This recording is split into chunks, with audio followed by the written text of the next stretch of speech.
We all know WWE superstars are larger than life, but for some of them, the ring wasn't enough.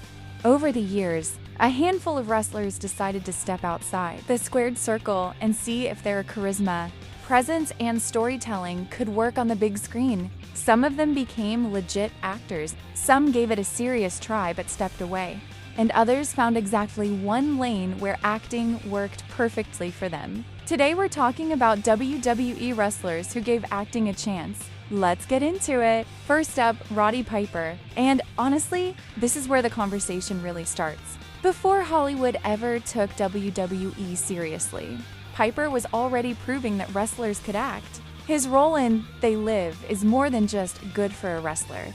It's iconic. He played a gritty, working-class character who felt real, grounded, and believable.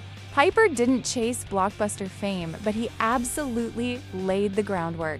Without Roddy Piper, the idea of wrestlers being taken seriously in movies probably doesn't happen the same way. Next up, Randy Orton. Randy always felt like someone who could act if he wanted to. He has the look, the presence, and that quiet intimidation that translates well to film.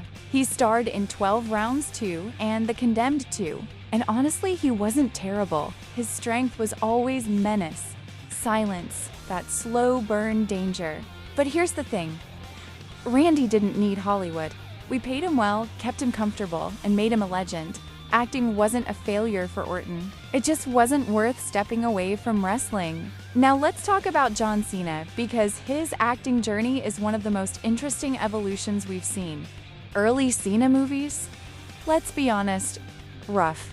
The Marine and 12 Rounds were generic action films, and Cena felt stiff and overly serious.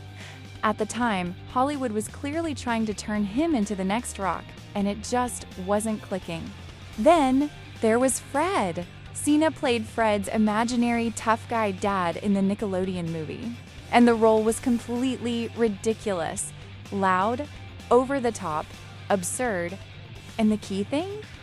Cena was fully committed. At the time, people didn't know what to make of it. Seeing one of WWE's most dominant superstars screaming nonsense in a kids' movie felt bizarre. But looking back, Fred was actually a turning point. That role showed Cena was willing to make fun of himself, so he wasn't protecting his image. He wasn't trying to look cool. He leaned into the joke. And that willingness changed everything. Once Trainwreck happened, audiences finally saw Cena's comedic timing. From there came Blockers, The Suicide Squad, and eventually Peacemaker, the role that cemented him as a legit actor. Cena didn't just try acting, he failed, adapted, and reinvented himself, and that's why his success actually feels earned. Next up, CM Punk, whose acting path is very different from everyone else on this list. Punk never chased big-budget action movies or superhero fame. Instead, he went straight into smaller, darker, more grounded projects. Horror films like Girl on the Third Floor and Rabid fit his vibe perfectly. Unsettling, uncomfortable, and stripped down.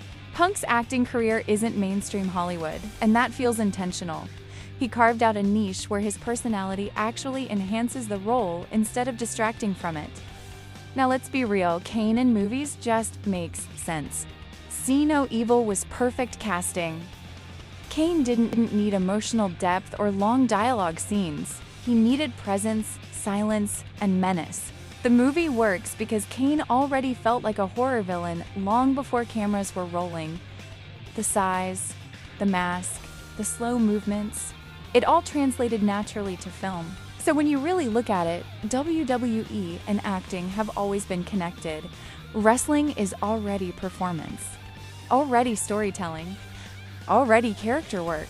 Some wrestlers take that skill and successfully transfer it to Hollywood. Some try it once or twice and decide the ring is where they belong. And others carve out a very specific lane that works just for them. From Roddy Piper laying the groundwork to Cena reinventing himself, these aren't just side projects, they're risks. If you enjoyed this video, hit like, subscribe, and I'll see you in the next one.